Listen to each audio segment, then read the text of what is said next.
मेरी उम्र 20 साल थी। घर में पैसे की तंगी के चलते मैं रीता देवी के घर पर काम करने लगी। मैं बड़ी मेहनत से उनके घर का सारा काम करती थी। उनके घर में जितने लोग उतनी ही फरमाइश। सुबह से ही मेरे नाम आदेशों की लाइन लगनी शुरू हो जाती थी। फिर भी मैं खुशी खुशी सबकी फरमाइश पूरी करती थी। मैंने भी जैसे अपने 2 पैरों में 10 पहिए लगा रखे हों। मेरी सेवा से घर का हर सदस्य संतुष्ट था। रीता देवी का परिवार मेरी सेवा और ईमानदारी को स्वीकार भी करता था। मैं थी भी ऐसी ही, दूध सा गोरा और कमल सा चिकना बदन, कजरारे नैन, रसीले होठ, पतली कमर, काली नागिन जैसे काले लंबे बाल और ऊपर से खनकती हुई आवाज मेरी खूबसूरती में किसी फिल्म की हीरोइन होने का एहसास कराती थी। घर की मालकिन रीता देवी की बेटी रेशमा, जो मेरी हम उम्र थी, उसके पुराने मगर मॉडल डिजाइन के कपड़े जब मैं पहन लेती थी तो मेरी खूबसूरती में और भी निखार आ जाता था।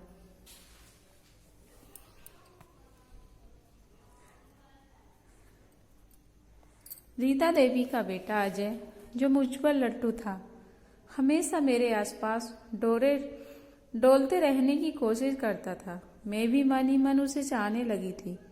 अब तक हम दोनों में से किसी ने भी अपने मन की बात एक दूसरे से जाहिर नहीं की थी। घर के अलावा, दूसरे कामों के अलावा रीता देवी की बूढ़ी सास की देखभाल भी पूरी जिम्मेदारी मेरे कंधों पर ही थी। दरअसल रीता देवी एक कॉलेज की प्रिंसिपल थी। उन्हें सुबह के 8 बजे तक घर छोड़ना पड़ता था।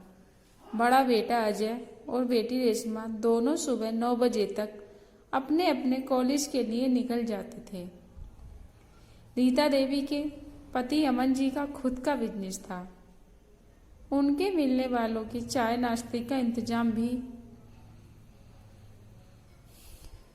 मुझको ही देखना पड़ता था।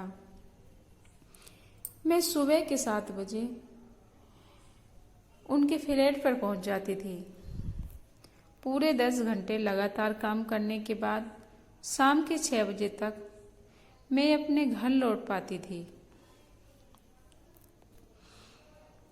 एक दिन मैं रीता देवी के घर पर अकेली थी। बूढ़ी अम्मा भी किसी काम से पड़ोस में गई हुई थी। घर का काम निपटाकर थोड़ा सुस्ताने के लिए मैं जैसे ही बैठी, दरवाजे की घंटी बज उठी। मैंने दरवाजा खोला तो सामने अजय खड़ा था। घर में कोई और नहीं है क्या? अजय ने अंदर आते हुए पूछा। नहीं, मैंने छोटा सा जवाब दिया। कमरे में खुद के अलावा अजय की मौजूदगी ने मेरे दिल की धड़कनें बढ़ा दी थी। मैं अपनी नजरें चुरा रही थी। उधर अजय का दिमाग मुझको अकेला पाकर बहकने लगा था। अजय ने अपने कमरे में जाते हुए मुझको गिलास पानी देने के लिए आवाज लगाई। मैं पानी लेकर कमरे में पहुंची। अजय ने मुझे गिलास मेज पर रख देने का इशारा किया। गिलास रखकर जब मैं लौटने लगी तो अजय ने मेरा हाथ पकड़ लिया।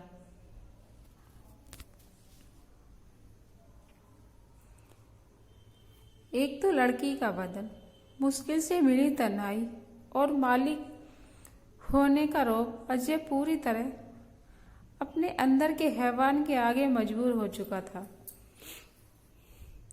ये आप क्या कर रही हैं साहब? मैं बुरी तरह डरी हुई थी। वही जो तुम चाहती हो। तुम्हें तो फिल्मों की हीरोइन होना चाहिए था। किन कंगाल के घर पैदा हो गई तुम?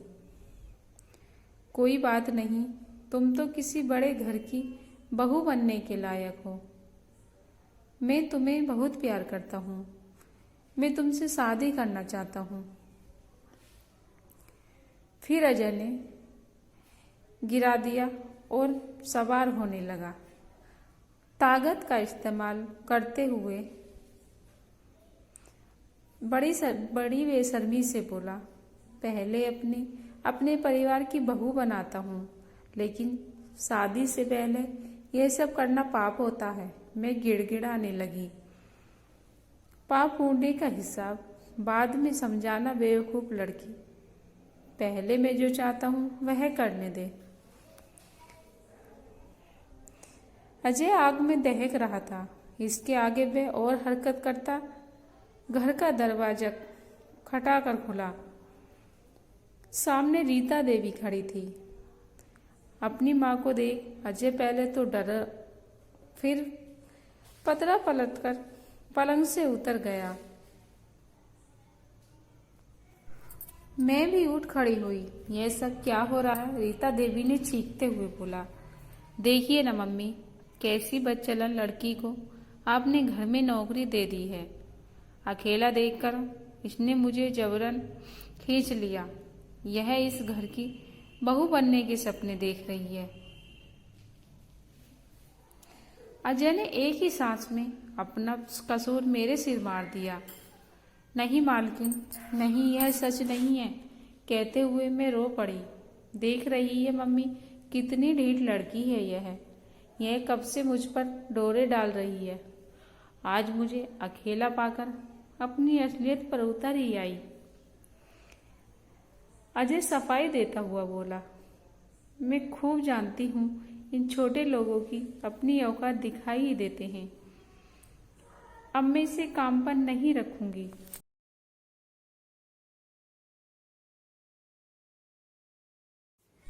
रीता देवी मुझ पर आंखें रते हुए बोली, नहीं मालकिन, ऐसा मत कीजिए, हम लोग भूखे मर जाएंगे।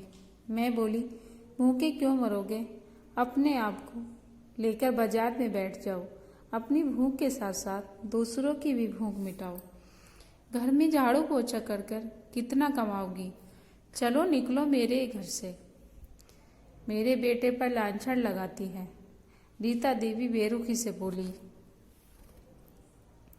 मैं हैरान सी सब कुछ सुनती देखती रही। मेरा सिर चकराने लगा। कुछ देर में जाकर मैं संभली और बिना उनकी तरफ देखे दरवाजे से बाहर निकल गई।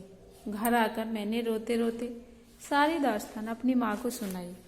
मेरी माँ हैरान रह गई। माँ, इसमें मेरी कोई गलती नहीं है।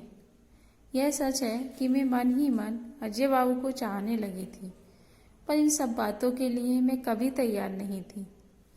मैं तो ऐन वक्त पर मालकिन आ गई और मैं बर्बाद होने से बच गई। मुझे माफ़ कर दो माँ। मैं रोने लगी। माँ ने मुझको खींचकर गले से लगा लिया। मैं काफ़ी देर तक माँ से लिपटकर रोती रही। रो लेने के बाद मेरा जी हल्का हो गया। मैं लुटते लुटते बची थी।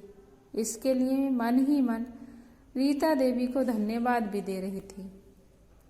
ऐन वक्त पर उनका आ धमकना मेरे लिए वरदान साबित हुआ था। मुझको अब अपने सपनों के टूट जाने का कोई गम नहीं था। मेरे सपनों का राजकुमार तो अंदर से बड़ा ही बदसूरत निकला। महीने की पगार की आशा टूट गई तो क्या हुआ? इज्जत का कोई ही नूर तो बच गया। वह अगर लुट जाता तो किस दुकान पर वापस आता? इतना कहकर मेरी माँ ने इत्मीनान की एक लंबी सांस ली। कुछ खोते खोते बहुत कुछ बच जाने का संतोष मेरे चेहरे पर भी साफ दिखाई दे रहा था।